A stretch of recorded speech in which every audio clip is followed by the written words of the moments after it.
sa Banwa, Santigbawan, Iloilo. Tungod sa agwa de Pataranta, Mangunguma, Gintiro, Patay. Si Darren Marie Sarmiento nakatutok.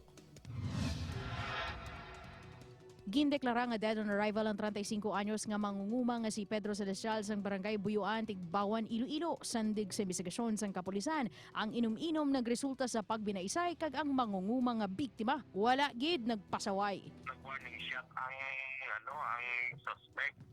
But instead nga mamati do ginhamag pa balang suspek hasta nga ginlutang nagit siya. Ginkilalang sospetsado kay Anthony John Tahano nga isa man katanod sa nasambit nga barangay. Padayon pa ang ginapang taong sospek nga magapangatubang sang kaso nga homicide. Maybe ma-file namon ni siya by Monday kay ginahulat na lang namon ang mga result bala ka mga especially ang autopsy.